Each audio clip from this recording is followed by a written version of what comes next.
جس انسان سے اللہ محبت کرتا ہے اس کو آزمائشوں اور تکلیف سے گزارتا ہے۔ یہ جو بیماری سے گزر رہا ہے اس کی ایک ایک سانس پر نیکی لکھو، تو آپ اپنے آپ کو خوش نصیب سمجھو کہ اللہ آپ کو ان تکالیف پریشانیوں سے گزار رہا ہے اور بیمار کے لیے۔ اور کبھی بھی یہ مت سوچنا کہ اللہ نے آپ کو تکالیف سے گزارا ہے تو اللہ آپ کو پسند نہیں کرتا۔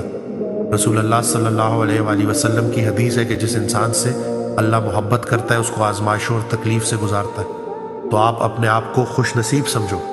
کہ اللہ آپ کو ان تکالیف پریشانیوں سے گزار رہا ہے اور بیمار کے لیے۔ رسول اللہ صلی اللہ علیہ وآلہ وسلم کی حدیث ہے، اس کا مفہوم ہے کہ اللہ تعالیٰ اپنے فرشتوں کو حکم دیتا ہے کہ میرا بندہ یہ جو بیماری سے گزر رہا ہے اس کی ایک ایک سانس پر نیکی لکھو، وہ نیکی جو یہ کیا کرتا تھا جب یہ صحت مند ہوتا تھا۔ تو ہماری بیماری ہماری کتنے گناہوں کو دھونے کے لیے آئی ہے،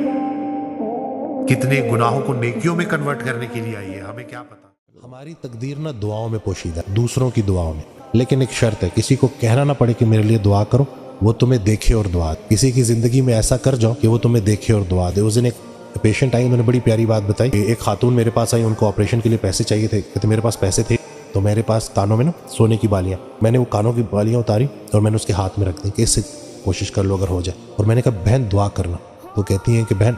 وہ جو دعا نکلنی تھی نا نکل گئی۔ کہتے ہیں زندگی میں پہلی دفعہ میں اس بات کو اس طرح سے سمجھ نہیں پائی، لیکن مجھے میری کیفیت بڑی بدل گئی۔ تو کہتے ہیں کافی عرصے کے میرے ساتھ میں تکلیف میں تھی اور اسی تکلیف سے گزری، مجھے بہت سخت ضرورت تھی، ایمرجنسی تھی، اور ایسی ایک انسان آیا اور اس نے میری جب ویسی ہیلپ کی اور کہا کہ دعا کرو، اور میں نے اس کو کہا کہ وہ جو دعا نکلنی تھی نکل گئی، تو اس دن مجھے پتا چلا یہ جو اس دن خاتون کہہ رہی تھی اس کا مقصد کیا تھا۔ تو جو آپ نیکی دوسرے کے ساتھ کرتے، کسی کا کام کر دو، کسی کے لیے آسانی کرو، اور وہ تہجد میں اٹھ کے آپ کے لیے دعائیں کریں، آپ سوئے پڑیں اور لوگ آپ کو دعاؤں میں یاد رکھیں، تو تقدیر بدل جاتی ہے۔